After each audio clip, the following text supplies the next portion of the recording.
Hello student, आज मैं आपके साथ में कक्षा 6 की भूगोल की पुस्तक का लेसन नंबर 1 सौर मंडल में पृथ्वी डिस्कस करने जा रहा हूं। इस लेसन के मैं आपके साथ में क्वेश्चन आंसर डिस्कस करूंगा और ये पूरा का पूरा एनसीईआरटी का लेसन आपके साथ में मैं क्वेश्चन आंसर फॉर्म में डिस्कस करूंगा। और मैं ये पूरी उम्मीद के साथ में ये कह सकता हूं कि स्पेशल डीएसएसबी और सीटेट और स्कूल एग्जाम के जो भी पेपर होते हैं और कोई भी क्वेश्चन आता है तो इन मेरे नोट्स से बाहर से एक भी क्वेश्चन नहीं आएगा और 100% सारे के सारे क्वेश्चन आपको मेरे इस पूरे के पूरे वीडियो नोट से ही आएंगे। तो हम एक एक क्वेश्चन को बड़ी बारीकी से और ध्यान से पढ़ते हैं। बहुत ही इंपॉर्टेंट ये क्वेश्चन है। एक महीने में लगभग एक बार पूर्ण चंद्रमा देख सकते हैं। इसे पूर्ण चंद्रमा या पूर्णिमा वाली रात कहते हैं। यानी पूर्णिमा वाली रात कौन सी होती है? जिसमें महीने में एक बार चंद्रमा दिखाई देता है, ऐसी रात को पूर्णिमा कहते हैं। नेक्स्ट क्वेश्चन, कौन सी रात में आसमान साफ होता है जिसके कारण अवलोकन आसानी से किया जा सकता है? इसका आंसर है अमावस्या की रात को। नेक्स्ट क्वेश्चन, खगोलीय पिंड किसे कहते हैं? आंसर सूर्य, चंद्रमा तथा वे सभी वस्तुएं जो रात के समय आसमान में चमकती हैं खगोलीय पिंड कहलाती हैं। यानी रात के समय जो भी चीजें चमकती हैं वो खगोलीय पिंड कहलाती हैं। नेक्स्ट क्वेश्चन, तारा किसे कहते हैं? आंसर कुछ खगोलीय पिंड बड़े आकार वाले तथा गर्म होते हैं। ये गैसों से बने होते हैं। इनके पास अपनी ऊष्मा तथा प्रकाश होता है। इन खगोलीय पिंडों को तारा कहते हैं। सूर्य भी एक तारा है। यानी तारों के पास अपनी ऊष्मा और अपना प्रकाश होता है, उसे हम तारा कहते हैं। वे खगोलीय पिंड जिनके पास अपनी ऊष्मा तथा प्रकाश होता है तारा कहलाते हैं। सूर्य गुरुत्वाकर्षण के कारण केंद्र में बना रहता है। यानी सूर्य केंद्र में क्यों रहता है? गुरुत्वाकर्षण बल के कारण। नेक्स्ट क्वेश्चन, नक्षत्र मंडल किसे कहते हैं? क्वेश्चन है नक्षत्र मंडल किसे कहते हैं?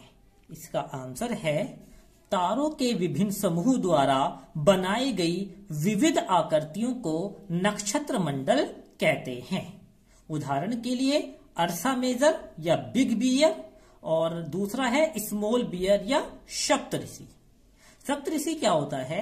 आसानी से पहचाने जाने वाला जो छोटा नक्षत्र मंडल होता है उसको हम सप्तऋषि कहते हैं, जिसकी शेप हम आसमान में चम्मच के आकार की देख सकते हैं। नेक्स्ट क्वेश्चन, ध्रुव तारा किस दिशा को बताता है? आंसर है ध्रुव तारा उत्तरी दिशा को बताता है, इसलिए इसे उत्तरी तारा भी कहते हैं। नेक्स्ट क्वेश्चन, ग्रह किसे कहते हैं? आंसर कुछ खगोलीय पिंडों में अपना प्रकाश व ऊष्मा नहीं होती है, जिन्हें ग्रह कहते हैं। मैं दोबारा बता देता हूं कि कुछ खगोलीय पिंडों में अपना प्रकाश व ऊष्मा नहीं है, तारों के प्रकाश से प्रकाशित होते हैं, ऐसे पिंड ग्रह कहलाते हैं। या जिनके पास अपनी ऊष्मा और प्रकाश नहीं होता वो ग्रह कहलाते हैं। ग्रह को अंग्रेजी में प्लेनेट कहते हैं, जो कि ग्रीक भाषा के प्लेनेटाइट शब्द से बना है, जिसका अर्थ होता है परिभ्रमक, अर्थात चारों ओर घूमने वाले। पृथ्वी के सबसे नजदीक का तारा सूर्य। नेक्स्ट क्वेश्चन, पृथ्वी को चंद्रमा यानी दूर से देखने पर यह कैसी दिखाई देती है? आंसर यह चंद्रमा की तरह चमकती हुई प्रतीत होती है। अब जो हमारे ग्रह हैं, हमने ग्रहों को दो कैटेगरी में बांटा है। एक ग्रह होते हैं आंतरिक ग्रह और बाह्य ग्रह। हमारे आंतरिक ग्रह कौन से हैं और बाह्य ग्रह कौन से हैं, मैं आपको पिक्चर दिखा देता हूं। ये हमारे टोटल ग्रह हैं 1 2 3 4 5 6 7 8। टोटल हमारे ये 8 ग्रह हैं। इनको हमने आंतरिक और बाह्य ग्रह में बांटा है। जो आंतरिक ग्रह हैं वो कौन कौन से हैं वो मैं आपको बता देता हूं। जैसे कि बुध, शुक्र, पृथ्वी, मंगल। ये सूर्य के बहुत नजदीक हैं और ये चट्टान से बने हैं। और बाह्य ग्रह कौन कौन से हैं? Brihaspati, Shani, Uranus, Neptune. ये सूर्य से बहुत दूर होते हैं, बड़े आकार के हैं और ये गैस तथा तरल पदार्थ से बने हैं। आंतरिक और बाह्य ग्रह, इनके बीच में आपको एक पट्टी भी नजर आ सकती है। ये 4 ग्रह आंतरिक हैं और ये 4 ग्रह बाह्य हैं। इसके बाद नेक्स्ट क्वेश्चन देखते हैं। हमारी पृथ्वी का उपग्रह कौन सा है? आंसर है चंद्रमा। इसका व्यास पृथ्वी के व्यास का 1/4 है। नेक्स्ट क्वेश्चन, कुल कितने ग्रह हैं? उनके नाम क्रमानुसार लिखें। कुल 8 ग्रह हैं। जैसे कि मैंने बताया कुल 8 ग्रह हैं। पहला बुध, शुक्र, पृथ्वी, मंगल, बृहस्पति, शनि, यूरेनस और नेपच्यून। ये बिल्कुल क्रम वाइज सारे के सारे ग्रह हैं। नेक्स्ट क्वेश्चन, सौर मंडल किसे कहते हैं?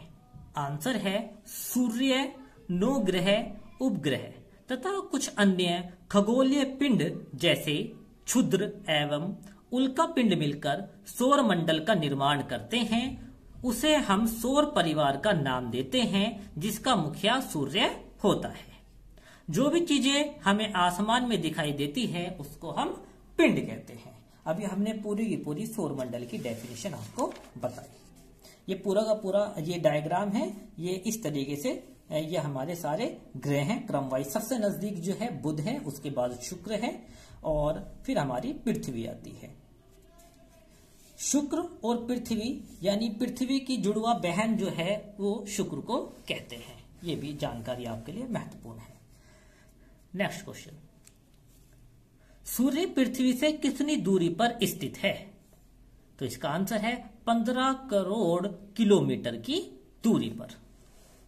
नोट, सभी ग्रह दीर्घवृत्ताकार में फैले हैं तथा उसी आकार में सूर्य का चक्कर लगाते हैं, जिसे कक्षा कहते हैं।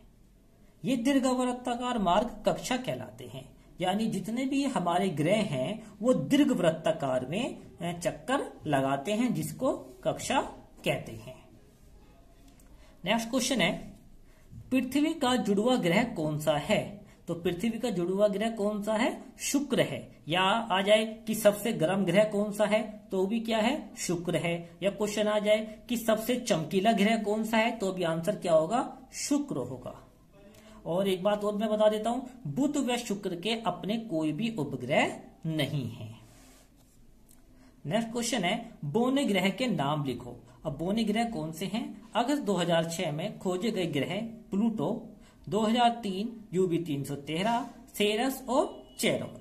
2006 में प्लूटो को हटा दिया गया था। प्रकाश की गति आपको यहाँ पर बताई गई है।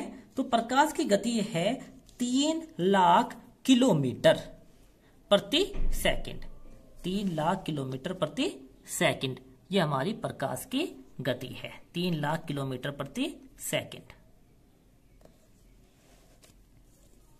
अब हम बात करते हैं पृथ्वी की। अपना ग्रह जो पृथ्वी है इसकी बात कर लेते हैं। पृथ्वी के बारे में भी बात करते हैं। पृथ्वी सूर्य से दूरी के हिसाब से ये तीसरा सबसे बड़ा ग्रह है।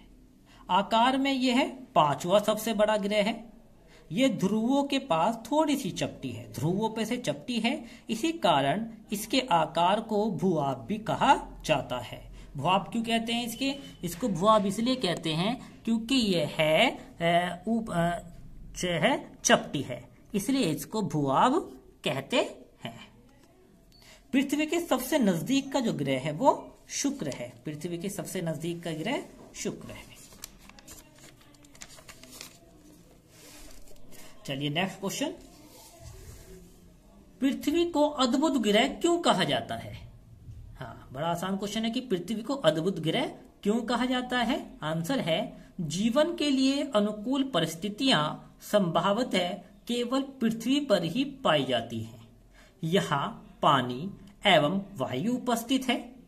वायु में जीवन के लिए ऑक्सीजन मौजूद है। इन्हीं कारणों से पृथ्वी को सौरमंडल का अद्भुत ग्रह कहा जाता है। हाँ, चलिए नेक्स्ट क्वेश्चन की ओर आते हैं। हम अपने नेक्स्ट क्वेश्चन की ओर आगे बढ़ते हैं। अपने नेक्स्ट क्वेश्चन पे,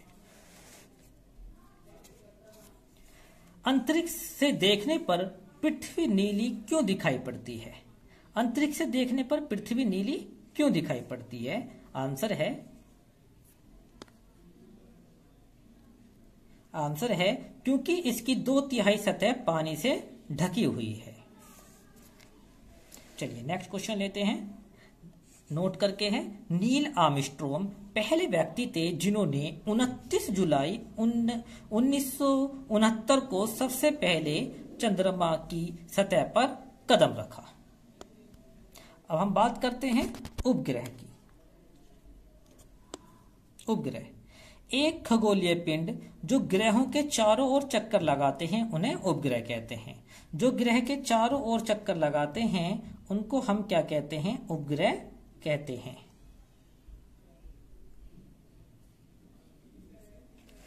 अब एक तो होता है उपग्रह, अब है मानव निर्मित उपग्रह। ये एक कृत्रिम पिंड है जिसका उपयोग ब्रह्मांड के बारे में जानकारी प्राप्त करने व पृथ्वी पर संचार माध्यम के लिए किया जाता है। अंतरिक्ष में उपस्थित भारतीय उपग्रह इनसैट, IRS, एडुसैट इत्यादि, यानी मानव निर्मित उपग्रह के अगर नाम पूछा जाए तो IRS, एडुसैट और इनसैट ये मानव निर्मित उपग्रह हैं हमारे।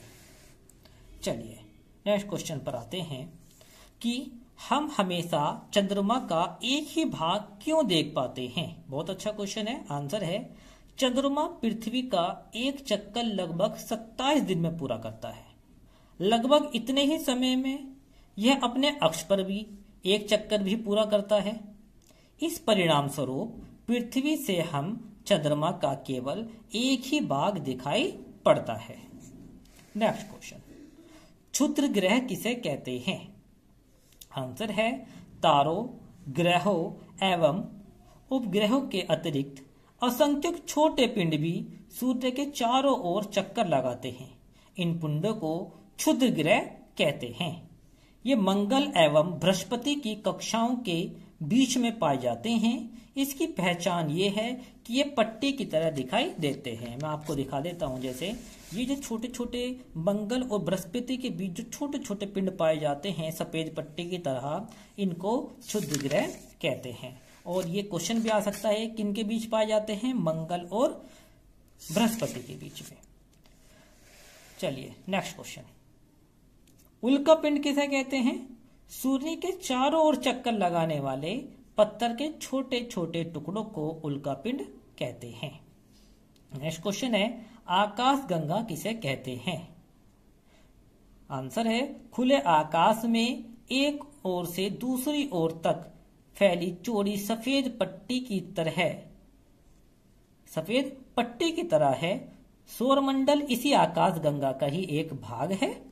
आकाश गंगा करोड़ों तारों, बादलों तथा गैसों की एक प्रणाली को आकाश गंगा कहते हैं। इसको मिल्की वे भी कहते हैं। और इसका आकार कैसा है? सर्पिल है। इसका आकार सर्पिल है। नेक्स्ट क्वेश्चन है कि ब्रह्मांड किसे कहते हैं? लाखों आकाश गंगाएं मिलकर ब्रह्मांड का निर्माण करती हैं। हम सभी इसी ब्रह्मांड का हिस्सा हैं।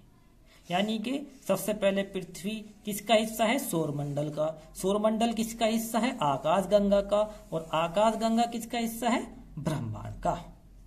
नए चांद की रात जो है, यानी नए चांद की रात या चंद्रमा निकलने की जो शुरू की रात होती है वो अमावस्या होती है। और राकेश शर्मा किस देश के साथ संयुक्त रूप से अंतरिक्ष में गए थे? उस देश का नाम था रूस। तो इसी के साथ ही हमने एनसीईआरटी का जो चैप्टर था क्वेश्चन आंसर के टर्म में पूरा का पूरा कंप्लीट किया है। और मैं ये कह सकता हूं कि एक भी पॉइंट मैंने ऐसा नहीं छोड़ा है जो मैंने पिक ना किया हो। और चाहे डीएसएसबी का एग्जाम हो, सीटेट का एग्जाम हो या स्कूल एग्जाम हो, कोई भी क्वेश्चन अगर आपके पेपर में आता है तो मेरे इस वीडियो नोट से बाहर से नहीं आएगा। अगर आपको मेरी ये वीडियो पसंद आई है तो इसको जो है लाइक कीजिए, बच्चों तक शेयर कीजिए और मेरे चैनल को सब्सक्राइब कीजिए। धन्यवाद।